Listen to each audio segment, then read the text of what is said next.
And welcome back to Fireside Bourbon.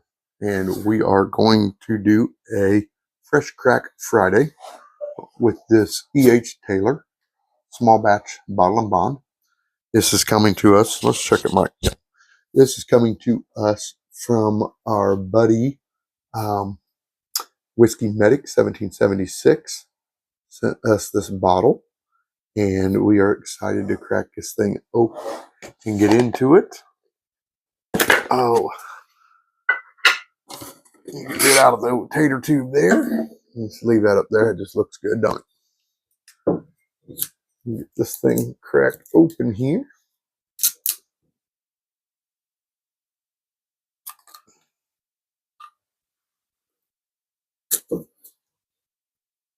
Oh, well, maybe. There we go. Wet that cork down a bit. See what we get on this here. Nice. Very nice. Let's get this poured up in the glass. Now, this is non-chill filtered. And I say that because I'm going to have a little discussion in this about chill filtering and about filtration. So some thoughts I've got on it. Hopefully we'll hear your thoughts and comments. Swirl that around the glass there. Let's get into a little bit of the history of the E.H. Taylor. First of all, of course, this is coming out of the Sazerac Company's Buffalo Trace Distillery, and it is an ongoing release. The proof point is coming in at 100 proof. It's bottle and bond. So we know, even though it has no age statement on the bottle, we know that it's coming in at least 4 years that it's been in that barrel. Got a just beautiful copper penny look, like a shiny new penny right there on that color. We want to see what we get into with this. Oh, that's beautiful. Yeah, let's talk a little bit about this filtration situation. I know that a lot of people get worked up over it, especially when it comes to Tennessee whiskeys that are just pretty much one step off of bourbon. Many of you don't know this, but and maybe you do, and you just ignore it because I don't hear a lot of discussion on it. But Jack Daniel's is actually a subtype, subcategory of bourbon. Many people like to say, well, when it comes to Tennessee whiskey, especially, they talk about Jack Daniel's, that, well, not all whiskeys are bourbon, but all bourbon is whiskey. Well, if that's the case, then if Jack Daniel's is considered a subcategory or subtype, then it would be a bourbon. And I'm not here to argue either way because it don't really matter to me. We're dealing with over 100-year-old, almost 200-year-old argument. But let's talk about the filtration, which is one of the biggest differences. Now, the filtration is being done to remove unwanted vegetable oils, other particles that can cause what's called flocking. Okay, flocking is simply the condensation of those oils that will clump together. Okay, give a cloudy look, and that will happen as you put ice in your whiskey if you like to drink it with the rocks, or you chill it.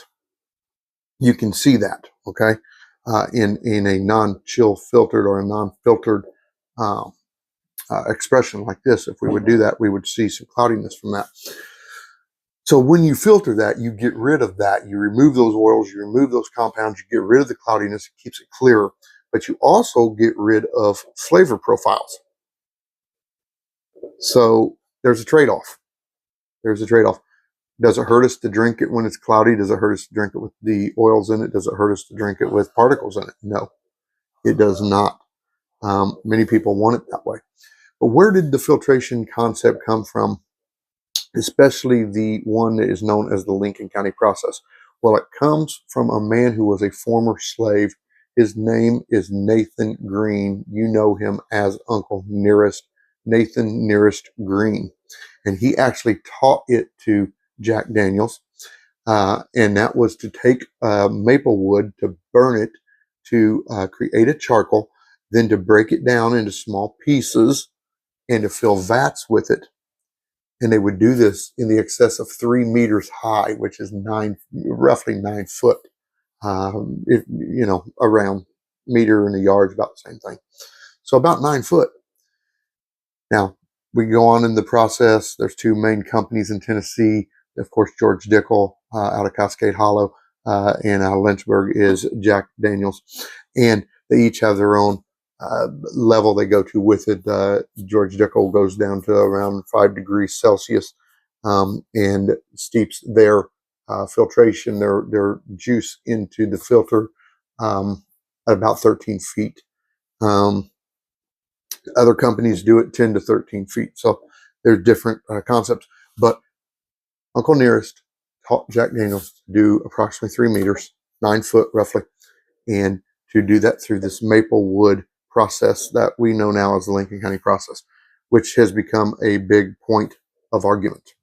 What's your thoughts? What's your comments on it? What's your opinions on it? And like I said, I'm not here to battle. I'm here to drink whiskey. But I'm also here to educate, and I'm here to learn. Let's talk about what we get on the nose here. It's a beautiful bottle. Thank you, Mr. Jason. I sure appreciate it. Mr. Whiskey Medic, 1776. I'll have him tagged down below. Oh, it's a beautiful nose on there. Got some good ethanol going on that. Very viscous. Lots of legs. Lots of oil. A lot of butterscotch right there coming off the nose. Of course, the caramel, the vanilla. Getting some dark fruit coming out of there. And definitely getting some candied note almost. Let's get this on the palate. Cheers.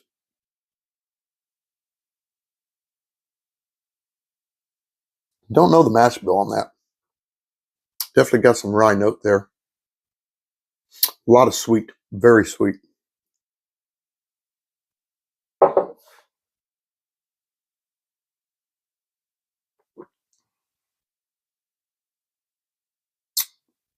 It's 100 proof, but it's not like overpowering 100 proof. Mainly in the mouth, some heat.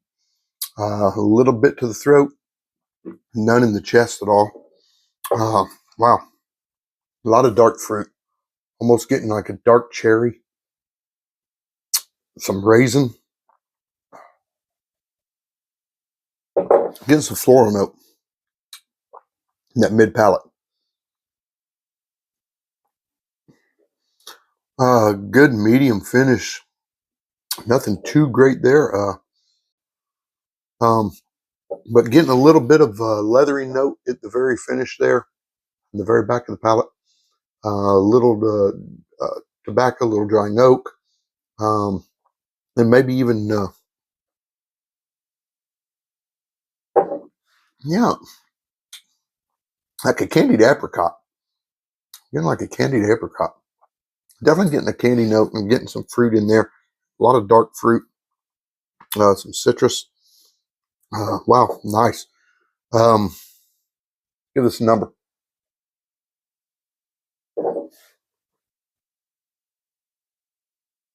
Well, I like that.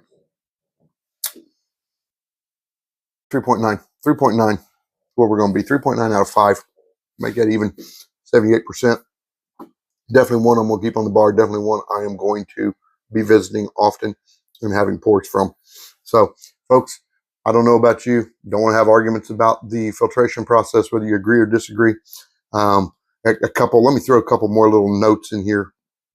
I had researched who all does filtration. Let's go through that real quick here. Chill filtration, Elijah Craig, small batch, Larceny, small batch, Heaven Hills, Bottle and Bond, Beam, Heaven Hill, and Buffalo Trace all do it. Charcoal filtration, for those of you that want to crack on the charcoal process there, even though this is a different process I know that they're doing, still charcoal filtration. Woodford Reserve. As a matter of fact, Woodford Reserve does pretty much the Lincoln County process. Evan Williams, White Label, is doing it. So, just so you realize, there are some people that are doing it. There's other filtration, non-chill filtration that's going on. So, like I said, not here for an argument, but I am here to provoke some discussion and hopefully some lively discussion that we can share our thoughts and opinions on. Folks, other than that, I'm only here for a good bourbon